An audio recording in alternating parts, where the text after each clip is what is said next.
Hello friends, कैसे हैं आप सब लोग। कल हमने स्टार्ट करा था न्यू चैप्टर एसएलडी के बारे में हमने जाना था। उसका कंसेप्ट क्या होता है, एसएलडी यानी स्पेसिफिक लर्निंग डिसेबिलिटी। ठीक है, डेफिनेशन क्या होता है, कंसेप्ट क्या होता है, प्रेवलेंस रेट क्या है, ये सभी चीज़ों के बारे में, टाइप्स के बारे में हमने जाना था थोड़ा बहुत। आज हम एसएलडी के टाइप्स के बारे में जानेंगे। ठीक है, उसका पहला टाइप है रीडिंग रिलेटेड, यानी कि डिसलेक्सिया होता क्या है, उसकी क्या क्या करेक्टरिस्टिक्स हैं। ठीक है, तो डिसलेक्सिया जो होता है, जिसको रीडिंग में और स्पेलिंग में डिफ़िकल्टी होती है या प्रॉब्लम्स का सामना करना पड़ता है, या फिर कह सकते हैं अफेक्ट होता है। ठीक है, तो उसकी क्या क्या करेक्टरिस्टिक्स हो सकती हैं। डिसलेक्सिया को रीडिंग कैरेक्टरिस्टिक्स कहा जाता है। अब क्या क्या है डिस करेक्टरिस्टिक्स है। पहला हो गया इनका डिलेड स्पीच या लैंग्वेज डेवलपमेंट।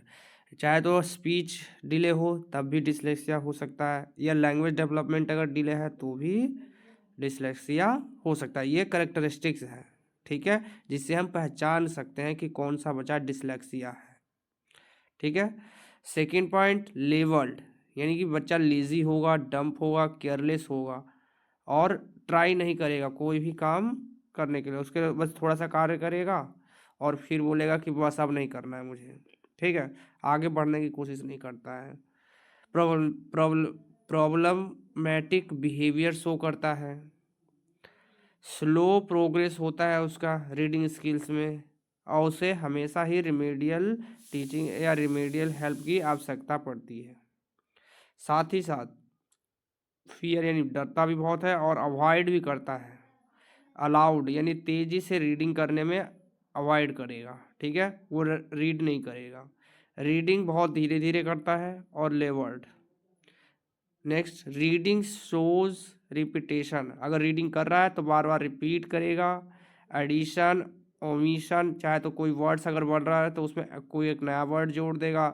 ओमिशन यानी कि गायब कर सकता है बीच में से। सब्स्टिट्यूशन यानी दो भागों में तोड़ तोड़ करके वर्ड्स और लेटर्स, वर्ड्स हो या लेटर्स हो या सेंटेंस हो, उसको अलग अलग करके पढ़ेगा।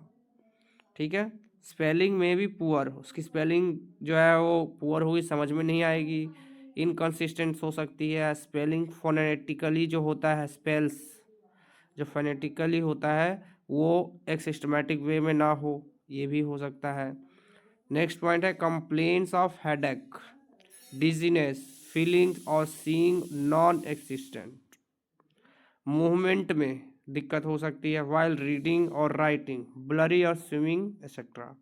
अनएबल टू एसोसिएट लेटर, ठीक है, लेटर्स को जोड़ने में अनएबल होता है, नहीं कर पाता है। एंड रिप्रेजेंटेड साउंड्स के साथ कनेक्टिविटी नहीं बिठा पाएगा लेटर्स और साउंड्स के बीच में। मिस प्रोनाउंस वर्ड्स, प्रोनाउंसिएशन सही तरीके से नहीं करता है और इमेच्योर स्पीच होता है। Enable to learn and simple nursery rhymes, rhymes जो है वो लर्न नहीं कर पाएगा, सिंपल्स जो नर्सरी क्लास में बोली जाती हैं। Difficult in learning and remembering letter और अल्फ़ाबेट, किसी भी लेटर को या अल्फ़ाबेट है उसको लर्न करने में, उसको याद करने में दिक्कत का सामना करना पड़ता है। कोई भी नंबर हो, लेटर हो, वर्ड्स हो, सेंटेंस हो, उसको प्रॉब्लम होगा सीक्वेंस में लगाने में। साथ ही साथ reversal in reading, writing, letter, number, words, इन सब में रिवर्सल करता है। ठीक है, अपोजिट लिखता है उसका, मतलब 6 को 9 बना देगा, 9 को 6 बना देता है। ठीक है, इस प्रकार करता है। इन सब इस ऐसे प्रॉब्लम्स का सामना करना पड़ता है। कॉपी करने में प्रॉब्लम हो सकता है ब्लैक बोर्ड से। ठीक है, इलीजिबल hand writing, difficult repeating what is said and follow oral instruction, oral instruction follow करने में दिक्कत होता है। और रिपीट करने के लिए कहता है, जब उसे बच्चे को परेशान, हम क्या बोल रहे हैं उसको बोलेगा कि रिपीट कीजिए, उसे समझ में नहीं आता है। ठीक है, या फिर सही तरीके से सुन नहीं पाता, हो सकता है ऑडिटरी प्रॉब्लम हो।